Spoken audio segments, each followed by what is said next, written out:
Like this video and subscribe to the channel right now, and get 1 week of amazing luck. Trees are homes to animals, carbon sinks, natural beauties, and a source of wood for humans since the dawn of our race. When looking up at a very tall tree, it's hard not to feel an overwhelming sense of smallness. However, some trees are simply massive, making all the other trees around them seem small in comparison. Take a look at the 10 largest trees in the world and then compare them to the trees around your home. You'll probably be surprised at how big trees get. Number 10. Centurion, 329 feet.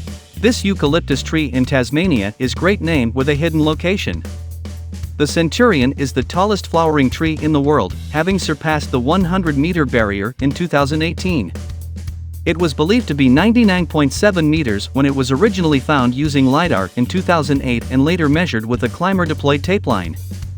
If you're wondering how a 99.7 meter tall tree got the nickname Centurion, know that it has nothing to do with height. If you get what we mean, the nickname actually derives from the fact that it was the 100th tallest tree ever found. If any of you are wondering how it suddenly expanded to be 100 meters, it did so as a result of a few growth spurts, similar to how you went through puberty. Thankfully, it's also a secret, but hey, if you're really set on seeing it, a few resorts in Tasmania will take you there, but only if you agree to book into them for a specific amount of time. In addition, you'll also need to go through some precautionary procedures in order to be allowed into the tree space. Number 9. Mutunguru tree, 62 feet. The Mutunguru tree in Kenya is the third tallest tree in Africa, trailing only two of the continent's largest trees in height.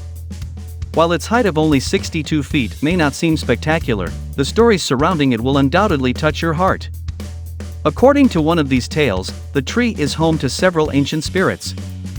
Maize and Bubba, whose land the tree has been on for the past 200 years, put in a lot of effort to maintain it alive because of this. Bubba described how he's taken care of it all his life in an interview, especially by keeping the deadly strangler trees away from it. Nevertheless, now that he's older, he wants the Kenyan government to step in as these landmark caretakers. Here's hoping that they mark it as a natural landmark so that the locals can continue using it as a compass for the rest of their days. Yep, its height is also locally used as a navigation tool. Number 8. The Great Sugar Pine, 255 feet. Oregon doesn't rank very high on the list of the most exciting U.S. states, but if you're a pine enthusiast, it's the best place for you to be. The place is home to some of the tallest sugar pines, including the highest of their kind at the Umpqua National Forest. While not a lot is known about the street, it's said that it only became the highest in 2013. This was because the original 269.5-foot one in California's Yosemite Park died. Number 7. The Dorner Fir, 327 feet. The Dorner Fir, a tree that has endured everything from logging to forest fires, is right up there with the white knight when it comes to trees that can brag of survival tales. It was founded in 1989, is the largest Douglas fir in the state of Oregon, and is thought to be between 400 and 500 years old. What's more, it's the tallest non-redwood tree in the world, as well as its name was changed to that of Douglas County Commissioner Ray Dorner from that of the bromide drainage, where it grows excellent call. Instead of sounding like a tree, it would have made it seem like a rare sickness. Number 6. Hyperion, 379 feet. In a remote area of Redwood National Park, north of Eureka in Humboldt County, Hyperion is a 600-year-old coast redwood tree, reaches more than 379 feet from its base on a steep slope.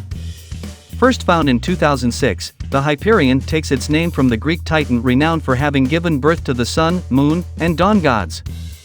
The highest one stood at a height of 379 feet, according to its name. Chris Atkins and Michael Taylor, the naturalist team who found it, not only dubbed it the tallest living tree but also one of the oldest. Unbelievably, this specimen was perhaps 800 or 900 years old at the time it was planted, and if it weren't for some bothersome woodpeckers, it would have been much taller.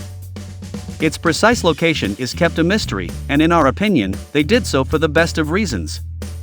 Out of the 3 trillion trees that are living now, the tallest one is still growing.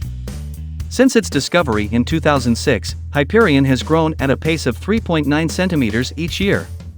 Before we move on, I've got a little challenge for you that'll take me 5 seconds to complete. So here's the deal, you just leave a like on this video, smash that subscribes button and hit the notification bell, and you'll get 15 years of amazing luck. Try it, it really works. Number 5. The General Sherman Tree, 275 feet. The tallest and oldest single-stem tree in the world is found in California's Sequoia National Park, but in our perspective, those features aren't the tree's most interesting features. We must confess that standing at 275 feet and being 2,000 years old is quite cool.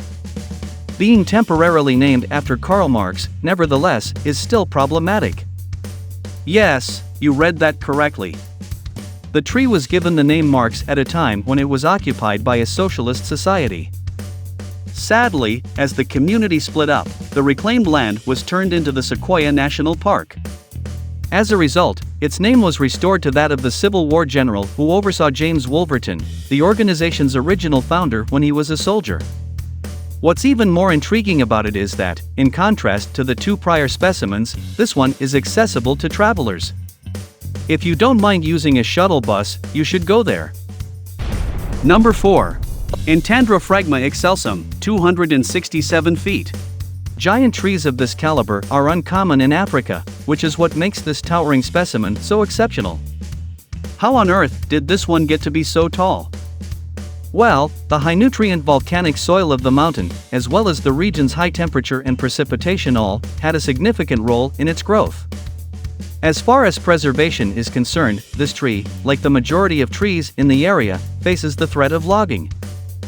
Thankfully, however, the scientists who discovered it are trying to get it included in the nearby Kilimanjaro Park to afford it some protection. Let's hope they succeed. It's the highest tree on the highest beacon in Africa, after all. Number 3. The Duncan Memorial Cedar, 59 feet. Although the Duncan Memorial Cedar is almost dead, it's still one of the tallest of its kind. Experts say that while the tree's root system and bark are highly damaged, it's still not likely to get any diseases whatsoever. Why is this so? Well, it's because cedars are quite a resilient species. On account of this, Professor Robert Van Pelt at the University of Washington believes that the tree still has a few centuries ahead of it. Number 2. Tane Mahuta, 168 feet. This kauri, which bears the name of the Maori god of the forest, is a kind of pilgrimage destination. Sadly, a disease known as dieback threatens the tree. Even though we are just basic tree huggers, we are aware that other mammals and people's shoes are the carriers of this disease. Due to this, extreme caution must be exercised before approaching this gem. The magical aura of the tree, according to the select few lucky people who have experienced it, can make one cry, which makes sense. We wager that if we saw God, we would also cry. Number 1. The White Knight, 295 feet. According to estimates, the White Knight stands 295 feet tall and dates back roughly 300 years. Regarding its name, it most likely earned it as a result of the way it contributed to the survival of its kind as a whole. According to the legend, this tree was about to be cut down until a forester by the name of Dest stepped in to save it. Dest asked a surveyor to take a measurement after noticing the tree was exceptionally tall. Due to its almost miraculous heights, the region around it was transformed into a forest reserve that provided protection for the nearby white gum trees as well.